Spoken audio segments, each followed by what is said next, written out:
Hi Mr. Clinton, hi classmates and whoever watches this video. My name is Camilo Rey and today I'm going to present my personal sustainability audit project. My project is going to be divided in two parts. In the first part, I'm going to tell you about my key findings, my strengths, and the actions items. And in the second part, I'm going to show how collaborative feedback influenced my thinking, this process through my peer reviewing of my classmates.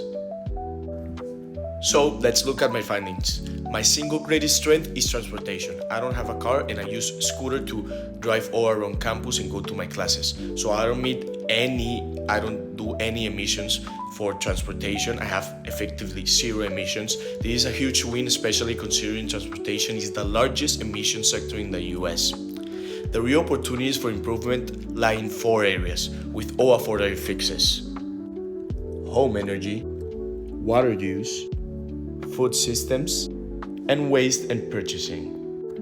Even though my BOC is low for home energy, the electricity is natural gas derived. My action plan focuses on cutting phantom loads with smarter power strips and reducing HVAC demand with LED replacements and simple water stripping. With all this, I'm going to not only improve my health but also improve and do a good thing for the environment.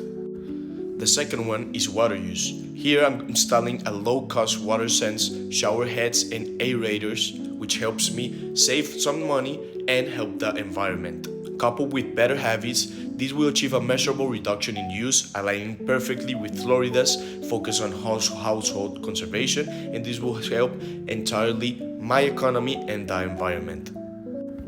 In third, food systems, I currently choose food based on price. The audit showed that I can make a high impact, cost-neutral changes by prioritizing plant-forward swaps. So instead of buying more beef and dairy, change it for legumes, for vegetables, for eggs, and for chicken, which this will save me some money because beef and dairy is the most expensive things at the grocery shops, and it will also help the environment.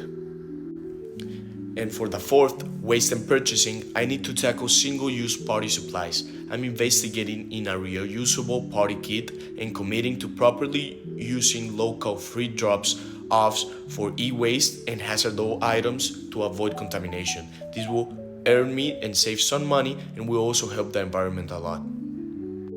Second part.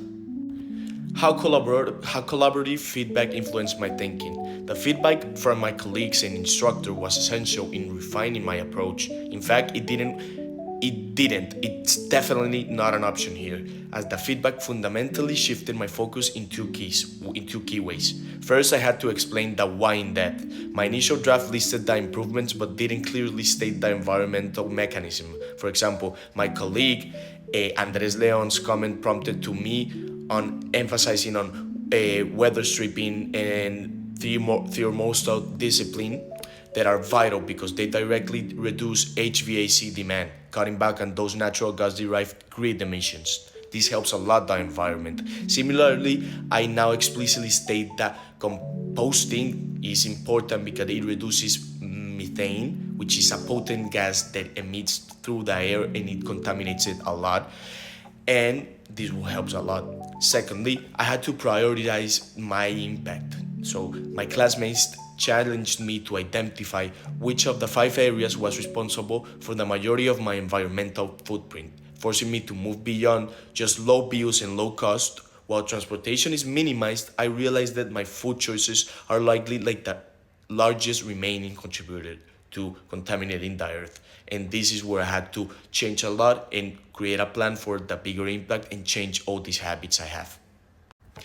Therefore, my focus on plant-forward swaps is now top-tier action, not just a suggestion because it offers the highest environmental leverage that is still completely cost-effective. This will help me not only saving some money but also helping the environment. So in conclusion, the audit and the collaborative feedback reinforce the idea that sustainability doesn't have to be expensive. By targeting plus loads, fixing fixtures, and making smarter food choices, I can make my apartment significantly greener in a way that is supported by both scientific evidence and local Florida guidance. This will not only help me save some money and use it properly for say my savings account or for whatever I needed, but also help the environment not only on a near future but in a long future. So thank you so much for listening to my project. I hope you liked it. I hope you enjoyed it. And whatever recommendations you have, just leave them below. Thank you. Bye.